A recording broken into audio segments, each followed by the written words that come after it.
Is Indiana a tax deed state? Wow, that is a great question. And in this video, not only are we going to discuss whether Indiana is a deed or a lien state, we're going to talk about the statement that I'm about to make.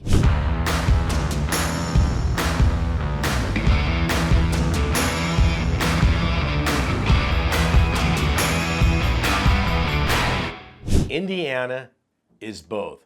What? Absolutely. There are two ways to make money in Indiana, and I'm telling you this right now, you're gonna wanna listen to this whole thing, because at the very end, I'm gonna show you a bonus where you can get properties free and clear of all liens and encumbrances for as little as $100. That's right, valuable properties. We're not talking like some chicken farm somewhere. Valuable properties on this. Indiana is one of the only states out there that offers it this way, so stick around and we'll help you out with all of that. I've got some bonus at the very end, so just, man, I love this video right now. Here's really cool. If you like this video, thumbs up, but comment. If you have any questions, comment, subscribe. I get these things out every day. I've got a video coming out on different things on tax liens and deeds throughout the country. So let's talk about Indiana. What I mean by Indiana is both. It's what I like to call a dual state. Some people call it a hybrid state. I call it a dual state. So it's a dual state, meaning that Indiana has tax lien sales. Now let me just back up here. The county needs property taxes. It's the only way that they can get their county to function. What do property taxes pay for? Well, you've got things like roads, bridges, fire department, but the most important thing is schools. So probably 65% of property taxes are used towards paying for education, K through 12. Some city colleges, what have you. Then you've got roads, bridges, fire department, police departments, park departments, et cetera, et cetera, et cetera. The only way the counties function here in the United States is the collection of property taxes. Without it, they would be crippled and buckled under. If any of you have ever traveled outside the United States, in an area that has a poor tax collecting system, you'll know exactly what I'm talking about.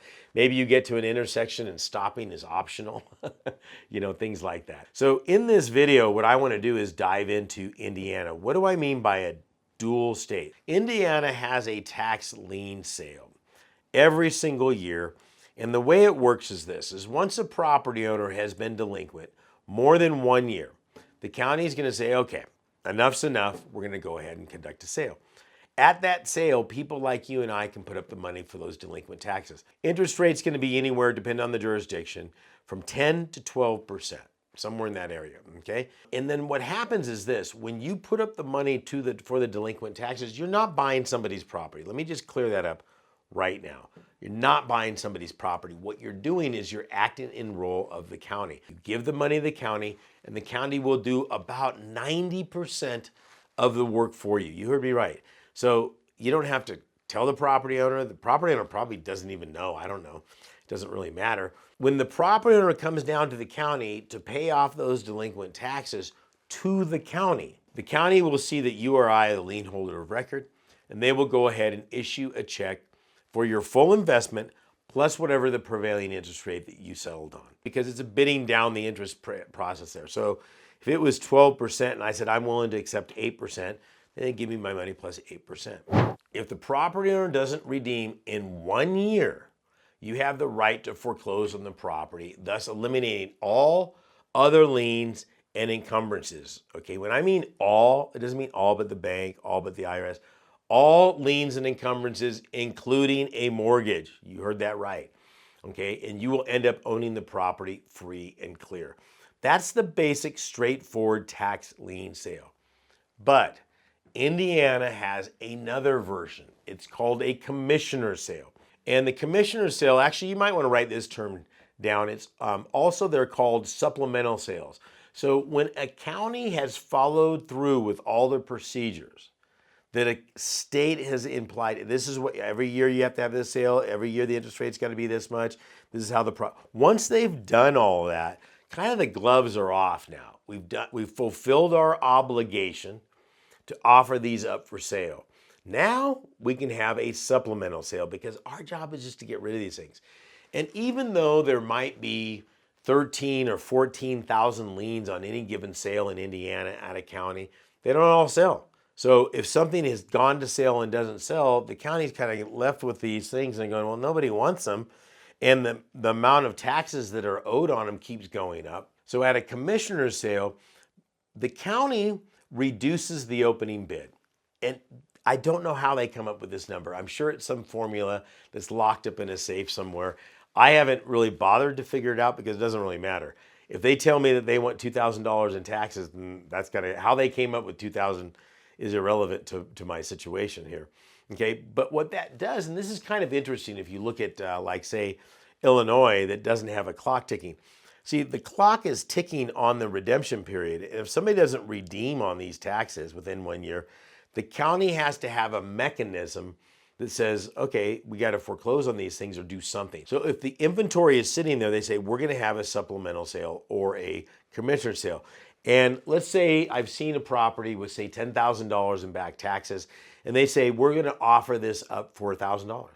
Yeah, literally $1,000. So if you come in there with $1,000 and you give it to the county, in a commissioner sale, it is not an interest rate, it's a penalty. So it's a 10% penalty, and they have a 4-month redemption period.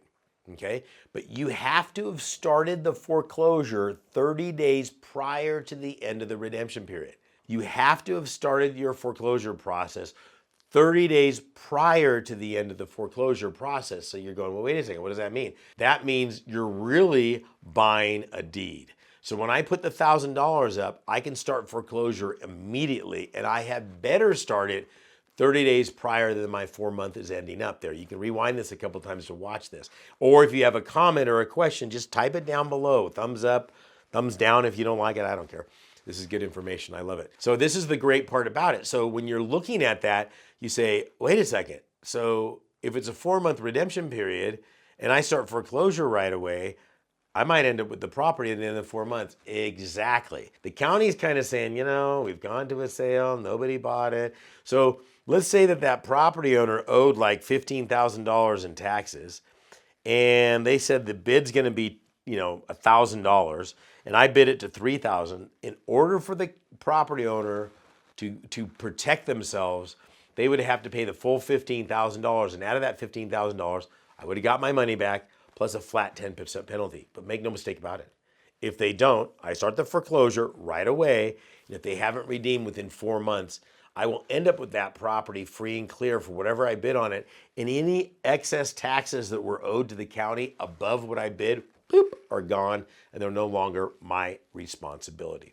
This is exactly how we've seen properties go for $25. And again, you know, as the mysteries of faith are, the mysteries of how they come up with this number are just as mysterious, because I've seen properties that had $20,000 in back taxes that they wanted $4,000 opening bid, and I've seen $10,000 properties that they wanted $100 in opening bid for it. So it's all over the place.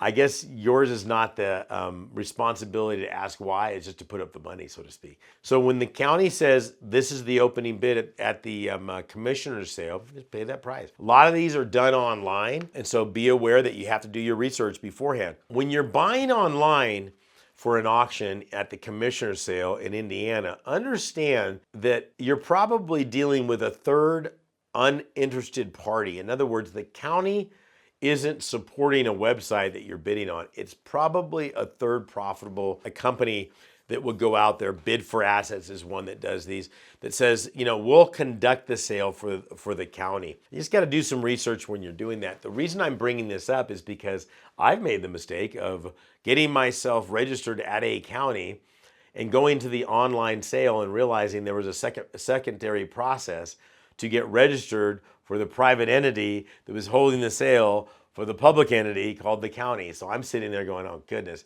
I've got another one here, and I got minutes before the sale, so don't get yourself caught up in this. Look, there's a lot of moving parts here. As you can tell, I'm really excited about this. I love Indiana as a whole. If you want to find ways to make more money for you and your family, this might be it for you. The only way to find out is to hit the link down below. I've got a brand new course, free. My gift to you for hanging out this long with me for the full 10 minutes, so to speak. What I'll do is I'll give you free access to that brand new course on exactly how to level up with tax liens and tax deeds and how to get properties for pennies on the dollar. This is Saen Higgins saying, level up now. God bless. Good luck.